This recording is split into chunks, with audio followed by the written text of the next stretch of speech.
Hello and welcome to our channel Rajashri Gutta. అందరూ ఎలా ఉన్నారు? బాగున్నారు. నేను చాలా బాగున్నాను. ఫస్ట్ టైం కానీ ఛానల్ కానీ చూస్తున్నట్లయితే సబ్స్క్రైబ్ చేసుకుని చూడండి, కామెంట్ చేయండి, చేయడం మాత్రం మర్చిపోవద్దు. కుక్ విత్ జాతిరత్నాలు పోయిన ఎపిసోడ్ చూసినారండి మీరు. చాలా బాగా చేస్తున్నారు.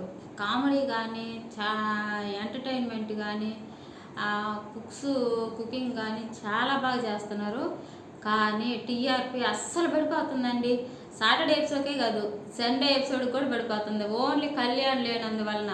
మరి కళ్యాణ్ ఉండి తనుజ వెళ్ళిపోయినా కూడా ఎంత పడుండేదో లేదో తెలియదు. కానీ కళ్యాణ్ లేనందువలన పూర్తిగా కళ్యాణ్ ఉన్నప్పుడు 6.9 వచ్చేది సాటర్డే ఎపిసోడ్కి టీఆర్పీ. ఇప్పుడు 3 కూడా రావట్లేదంట. సండే ఎపిసోడ్ ఇంకా తగ్గిపోతుంది. కాకపోతే గుర్తుపెట్టుకోండి, ఈ సీజన్లో డిమాండ్ పవన్ విన్నర్ అయిపోతాడండి. అంటే శ్రీదేవి గారి జడ్జిమెంట్ అస్సలు బాగాలేదు. సాటర్డే ఎపిసోడ్లో ఎవరు ఎంత బాగా చేసినా బాగా పొగడుతున్నారు, కానీ అసలు వాళ్ళకి మార్క్స్ బాగా ఇవ్వడం లేదు. తనుజ పడి చేస్తుంది కానీ విన్ అవ్వదు. ఇది మాత్రం క్లారిటీ వచ్చేసింది.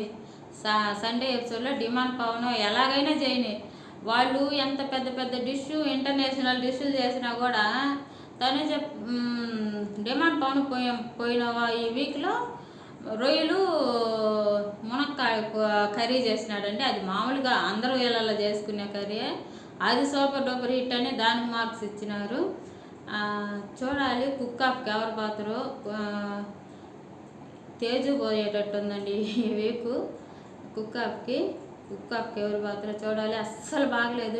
వాళ్ళు ఎంత ఎంటర్టైన్మెంట్ చేస్తేనే పోతే వైల్డ్ కార్డ్ ద్వారా 4 వస్తారని వినిపిస్తుందండి కుక్ విత్ జాతిరత్నం షోకి.